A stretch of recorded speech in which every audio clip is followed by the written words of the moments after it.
আসসালামু আলাইকুম সুপ্রিয় দর্শক, সকলে কেমন আছেন?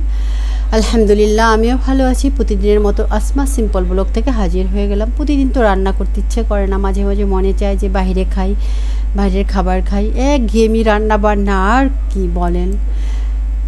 সব কিছু মিলিয়েই মনের মাঝে অনেক কিছু চলে আসে। তাই ভাবি যে আসলেই মানুষের জীবনটা কত ক্ষণস্থায়ী, তাই না? এই কথাটা আমরা সবাই জানি, কিন্তু আমরা কি উপলব্ধি করতে পারছি? মনের গভীরে কি আমরা বুঝে উঠতে পারছি? মনকে কি আমরা সবসময় এটা বলতে পারছি যে আমরা এখানে চিরস্থায়ী না? ধীরে ধীরে চলার সময় ঘড়ির টিকটিক শব্দ, ভোরের আলো, রাতের অন্ধকার সব কিছুই একসময় থেকে যাবে, আবার চলে যাচ্ছে, তার মতো করে চলে যাচ্ছে।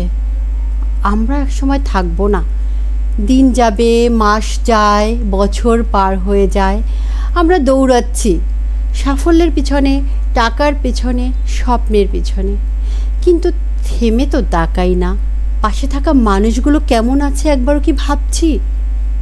মা বাবা, বন্ধুবান্ধব, ভালোবাসার মানুষ, আত্মীয় পরিজন, ভেবে কি দেখেছি আমরা আমাদের একটুখানি সময়ে কারো সারাদিনের হাসির কারণ হয়ে উঠতে পারে?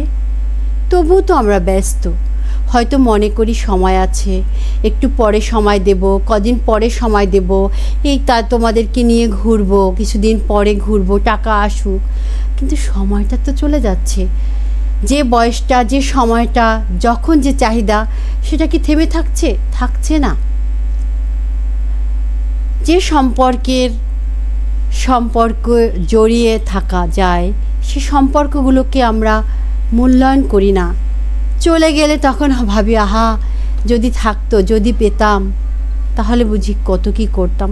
যখন ছিল বা আছে, আমরা কি করছি তা কিছু তাদের জন্য? শুধু ছুটছি আর ছুটছি। কবরস্থানে একাকী বসে থাকা বা বসে বসে আমরা কি কখনো ভেবেছি আমরা একদিন থাকবো না?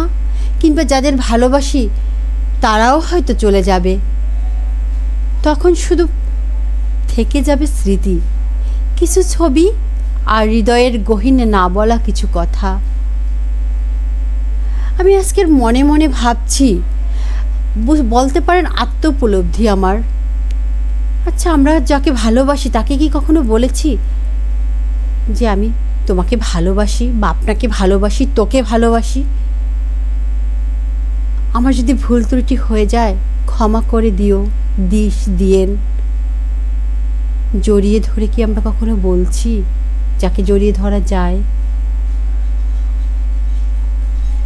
সময়টা তো চলে যাচ্ছে, আপনি থাকবেন না বা অন্য কেউ থাকবে না আপনার পাশে। চলে যাওয়ার পর কি করে ক্ষমা চাবেন? কি করে তার কাছ থেকে দাবি ছাড়িয়ে নেবেন বলুন তো?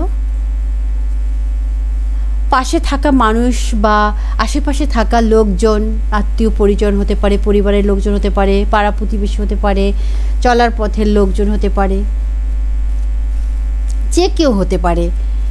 কথায় কখনো কষ্ট পেতে পারে, আচরণে কষ্ট পেতে পারে।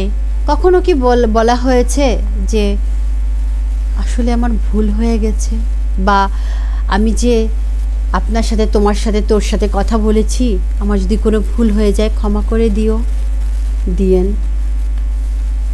বলি না। আমরা বড় আত্মহংকারী।